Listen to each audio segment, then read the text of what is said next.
नमस्कार दोस्तों, स्वागत है आप सभी का एक बार फिर से हमारे इस वीडियो में। दोस्तों, इस वीडियो में मैं आपके सामने रखने जा रहा हूँ 5 ऐसे टिप्स, 5 ऐसी टेक्निक जिनको फॉलो करके अप्लाई करके आप अपने परफॉर्मेंस को बहुत अच्छा कर सकते हैं, एनहांस कर सकते हैं। देखिए, अगर लगातार लाख प्रयास के बावजूद भी आपके सवाल ज़्यादा से ज़्यादा गलत हो रहे हैं मॉक टेस्ट में, और मॉक टेस्ट का जो परफॉर्मेंस स्कोर है ज़्यादा नहीं जा रहा है, आप 100 का आंकड़ा नहीं छू पा रहे हैं, ठीक है, ज़्यादा से ज़्यादा सवाल गलत हो रहे हैं, निगेटिविटी ज़्यादा हो रही है, निगेटिव मार्किंग ज़्यादा हो रही है आप में, तो आपके क्वेश्चंस में, तो इनको जो आप मैं बताने जा रहा हूँ इनको आप फॉलो कीजिएगा, निश्चित ही आपको बहुत हेल्प करेंगे। ठीक है, ये पांचों टिप्स और टेक्निक आप अप्लाई कीजिएगा, उसके मॉक टेस्ट में अप्लाई कीजिएगा, उसके बाद आप एग्जामिनेशन हॉल में लगाइएगा, तो निश्चित ही आपको फ़ायदा मिलेगा। देखिए, आपको ध्यान रखना है, सबसे पहले ये ध्यान रखना है कि कोई भी एग्ज़ाम, चाहे किसी भी लेवल का एग्ज़ाम हो, चाहे वो टफ एग्ज़ाम हो, ईजी लेवल का हो, किसी भी स्तर का एग्ज़ाम हो, उसमें जो क्वेश्चंस पूछे जाते हैं उनका देखेंगे जो पैटर्न होता है कुछ इसी प्रकार का होता है। उसमें जो इजी क्वेश्चंस होते हैं, मॉडरेट क्वेश्चंस होते हैं, कुछ क्वेश्चंस होते हैं जो हार्ड क्वेश्चंस होते हैं, ठीक है, और इनका रेशियो भी देखेंगे, मोटा मोटी कुछ एक ही तरह का होता है। इजी क्वेश्चन लगभग 50% क्वेश्चन कौन से होते हैं, इजी टाइप के होते हैं, और 40 to 45% क्वेश्चन किस टाइप के होते हैं, मॉडरेट लेवल के होते हैं, जबकि हार्ड क्वेश्चन देखेंगे लगभग 10 से 15% क्वेश्चन किस टाइप के होते हैं, किस कैटेगरी के होते हैं, हार्ड क्वेश्चन होते हैं, ठीक है, ये ध्यान रखेंगे। तो आपको करना क्या है, देखिए, अगर आप मान लीजिए आपने पेपर शुरू किया, ठीक है, या मॉक टेस्ट शुरू किया, उसमें शुरुआत में 4-5 सवाल आपको मिल गए जिनकी प्रकृति हार्ड किस्म की, हार्ड सवाल हैं, ठीक है, आप उनको नहीं बना पा रहे हैं, तो तुरंत आप क्या करेंगे, आपका जो कॉन्फिडेंस लूज हो जाएगा और आपके दिमाग का जो संतुलन है वो गड़बड़ा जाता है। आपको लगेगा कि ये पेपर मुझसे नहीं हो पाएगा, और ऐसा सोच लेने से ही आप देखेंगे एजिटेशन में आ जाते हैं, आप जल्दबाजी करने लगते हैं, जिसका नतीजा क्या होता है, आपका पेपर पूरा का पूरा ख़राब हो जाता है। ध्यान रखना है, सबसे पहले अगर आपके 5 सवाल नहीं बन रहे हैं तो इसका मतलब अभी भी आपको ध्यान रखना, आपके पास 145 सवाल शेष हैं, वो सवाल आपको करने, 5 सवाल नहीं बने तो कोई बात नहीं। अगर आप जो ईजी क्वेश्चंस पूछे जा रहे हैं 50% ईजी और मॉडरेट, इनका परसेंटेज आप देखेंगे 90% क्वेश्चन यही आपके हो जा रहे हैं, तो अगर आपने इनको बना लिए ठीक ठीक, तो आपको 90% सवाल सही हो जाएंगे, और मुझे नहीं लगता कि किसी भी एग्ज़ाम में अगर आपने 85-90% क्वेश्चन सही सही कर लिए तो आपका सिलेक्शन नहीं होगा, निश्चित ही हो जाएगा। तो आपको ध्यान रखना, जो हार्ड कैटेगरी के क्वेश्चन हैं उनको आपको स्किप करना, अगर नहीं बन पा रहा तो स्किप कर दीजिए, ठीक है, पहली बात ये ध्यान रखना है। दूसरा क्या करना है, दूसरा ये करना, अब जो आपके पास शेष टाइम है, देखिए मैंने जो आपको ये बताया कि इजी, मॉडरेट और हार्ड आप मॉक टेस्ट दे, तो उसमें सबसे पहले जो इजी कैटेगरी के क्वेश्चन हैं उनको बनाइए, फिर मॉडरेट, मॉडरेट का मतलब अब जब आप पेपर सॉल्व करें पहली नज़र में जब आपको क्वेश्चन आ जाए जान लीजिए ईजी है। उसके बाद कुछ क्वेश्चन होते हैं जिसमें आपको डाउट हो जाता है, उसमें आपको क्या करना, सर्कल कर देना, आगे बढ़ जाना, बाद में आप करेंगे। कुछ क्वेश्चन है जब आप देखते हैं उनको देखते हैं ये लग जाता है कि हमसे नहीं हो पाएगा, तो उसको छोड़ देना, वो स्किप कर देना, ठीक है, ऐसे करेंगे। दूसरा क्या करना, जो भी आपका शेष टाइम बचा है इसमें जितने भी अभी तक आपने मॉक टेस्ट लगाए हैं उन मॉक टेस्ट को आप ईमानदारी के साथ रिवाइज कर लीजिए, ईमानदारी के साथ रिवाइज कर लीजिए, क्योंकि उस रिवीजन से आप देखेंगे बहुत फ़ायदा होने वाला है। कई सारे क्वेश्चन जीएस के आपको वहाँ एग्जाम में डायरेक्टली मिल जाएंगे उन्हीं मॉक टेस्ट से, और हिंदी के, करंट अफेयर्स के कुछ बहुत सारे सवाल आपको देखने को मिल जाए, मॉक टेस्ट रिवाइज कर लीजिए।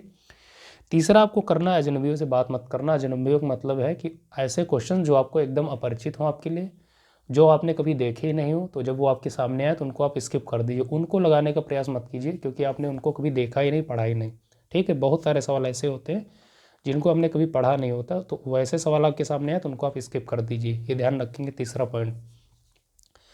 नेक्स्ट है चौथा पॉइंट, जब आप मॉक टेस्ट लगाते होंगे और जब बाद में उसका एनालिसिस करते होंगे तो आप निश्चित ही पाते होंगे कि 8 से 10 सवाल ऐसे आपके गलत हो जाते हैं जो आप देखेंगे आपको आते थे, लेकिन जल्दबाजी की वजह से वो गलत हो गए। तो जब भी आप मॉक टेस्ट लगाएं या जब आप एग्जामिनेशन में बैठेंगे तो किसी भी प्रकार की जल्दबाजी नहीं करनी है। कोई कैसे कर रहा आपको उससे कोई नहीं, मतलब आप अपने हिसाब से काम करेंगे, अपने हिसाब से पेपर देंगे, ठीक है, और एकदम आराम से इत्मीनान के साथ पेपर सॉल्व करेंगे। एक सवाल नहीं बना तो कोई बात नहीं, उसको छोड़ दीजिए, दूसरा नहीं बना तब भी कोई बात नहीं, तीसरा नहीं बना तब भी कोई बात नहीं, चौथा ज़रूर आपसे बनेगा। तो यकीन मानिए चौथा बनेगा, उसके बाद लगातार सारे सवाल आपसे बनते जाएंगे। किसी भी क्वेश्चन को जल्दबाजी में नहीं करना, ठीक है, और हार्ड क्वेश्चन मिले तो उसको क्या करना, स्किप कर देना, अजनबी क्वेश्चन मिले उसको क्या करना, स्किप कर देना, ठीक है। क्योंकि अगर आप उस पर टाइम वेस्ट करेंगे, अगर एक सवाल पे आपने 2 मिनट भी टाइम दे दिया तो इसका मतलब आपने 4 सवाल का टाइम ले लिया, तो कोई मतलब नहीं है, तो उसको आप स्किप कर दें, ठीक है। ये ध्यान रखेंगे, आप जल्दबाजी नहीं करेंगे, डू नॉट मेक हेस्ट। पाँचवा है, आप कभी भी कोई भी एग्ज़ाम दे या मॉक टेस्ट दे तो आप सारे क्वेश्चंस अटेम्प्ट करने का प्रयास मत करें। अगर 150 सवाल आपके सामने रखे जा रहे हैं आपकी परीक्षा में, तो आपको यहीं से दिमाग में रख के चलना कि हमको 20 से 25 सवाल छोड़ने ही छोड़ने, ठीक है। सारे क्वेश्चन बनाने का प्रयास मत कीजिएगा। अगर जो बच्चे, जो कैंडिडेट्स सारे क्वेश्चन बनाने का प्रयास करते हैं तो उन्हीं के सवाल सबसे ज़्यादा गलत होते हैं। मान लीजिए आपने 140 सवाल अटेम्प्ट किए, ठीक है, और उसमें से 50 गलत हो जा रहा है, तो इसका मतलब क्या? एक्यूरेसी आपकी एकदम बेकार हो जाएगी, परफॉर्मेंस आपका एकदम बेकार हो जाएगा। भले आप 90 सवाल करके आइए, लेकिन 90 के 90 सही होने चाहिए। 90 के 90 अगर आपके सही हैं तो क्या होगा, आपकी एक्यूरेसी बहुत अच्छी 100% रहेगी, ठीक है। और इसका फ़ायदा क्या होगा? इसका फ़ायदा ये होगा कि नॉर्मलाइजेशन के माध्यम से आपका जो स्कोर है वो बढ़ जाएगा, ठीक है। तो ये ध्यान रखना, सवाल आपको गलत नहीं करने किसी भी कीमत पे। ये जो हमने आपको 5 पॉइंट बताए, इनका रिजल्ट क्या होगा? इनका रिजल्ट यही होगा कि आपकी एक्यूरेसी बहुत अच्छी होगी। एक्यूरेसी अच्छी होगी तो आपका नॉर्मलाइजेशन आपके पक्ष में रहेगा, हमेशा आप ध्यान रखेंगे, और उससे आप देखेंगे 10-15 जो नंबर है वो आपके जो क्या हो जाएंगे, बढ़ जाएंगे, ठीक है। ये आप ध्यान रखेंगे।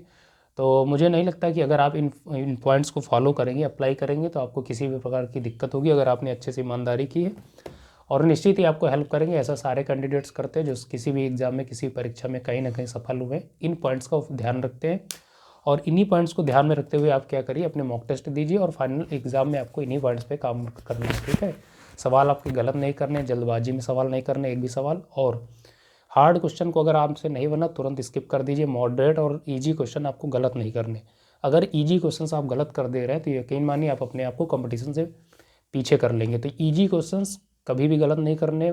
मॉडरेट एक बार अगर एक सवाल गलत हो जाए तो चल जाएगा, लेकिन ईजी मत गलत करिए, क्योंकि ईजी सभी बच्चे करेंगे, ठीक है।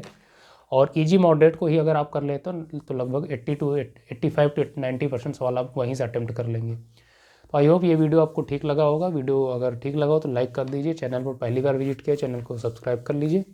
दोस्तों आज के वीडियो को यहीं तक रखते हैं। मिलेंगे नेक्स्ट वीडियो, तब तक के लिए नमस्कार।